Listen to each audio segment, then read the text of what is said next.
This is your tropical weather update for Saturday, June 11th, 2011.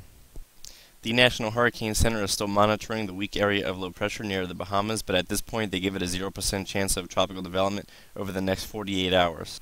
Their latest surface analysis reveals that there is a weak 1009 millibar surface low located just to the east of Florida. While much of the Gulf of Mexico is quiet, there is a weak surface trough that extends down into the northwest Caribbean, although it's fairly weak in nature. And another interesting feature of note, or multiple features of note, is these two tropical waves located over the central portions of the Atlantic. Latest surface observations from the area also confirm the presence of a very weak low-level circulation just to the north of Grand Bahama Island. You can also see the ill-defined center on the latest visible imagery. Here is our system on a more regional scale. As you can see, it's highly disorganized with convection stretching from west to east across a very large portion of the western Atlantic with a lot of disorganized activity. This is the latest enhanced infrared. There's really not a whole lot going on. There is some southwest wind shear moving into the area from the southeast Gulf of Mexico, and that's going to enhance your convection a little bit. You can see that a bit better on the latest water vapor imagery. We still have this upper level low located over the northeast Gulf, and that is creating upper level divergence over this area, thus fueling the thunderstorm activity. Going back to the visible, however, you will notice an interesting feature out in the central Atlantic. It's a weak tropical wave approaching 45 degrees west longitude. This isn't completely unheard of for this time of the year, but it is an interesting feature for early to mid-June.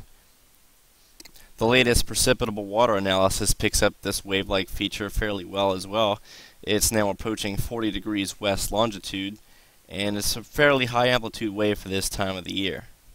As noted by the San Juan National Weather Service office in Puerto Rico, it was also interesting to note that the Saharan air layer is fairly invisible across much of the central Atlantic.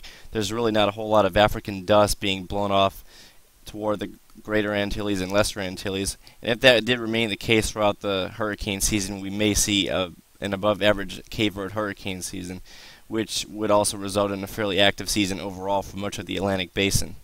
With regard to our current tropical wave, however, this system poses no threat of any type of development. We have a lot of unfavorable upper-level winds out ahead of this storm. We have a big mid-level trough now beginning to deepen over much of the central Atlantic, and out ahead of this we have a lot of dry air and strong southwest winds aloft. And the latest SIMS wind shear analysis confirms the presence of that strong wind shear, as noted by more of the yellow colors. The latest 6C GFS doesn't really show much of interest over the next week across the Atlantic basin. It really struggles to even pick up our tropical wave located over the central Atlantic. If anything, it's this small 850 millibar vorticity max that ever so slowly moves into the Caribbean, as it really doesn't do much, and that's about it for much of the Atlantic over the next 7 days.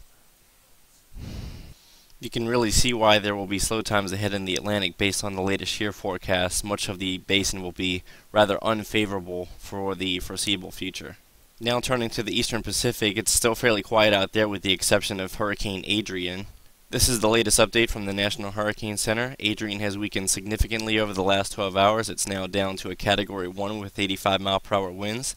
This is the latest forecast track. As you can see, it's still going to remain well away from Mexico over the short term, and is expected to continue to weaken significantly down to below tropical depression status fairly soon.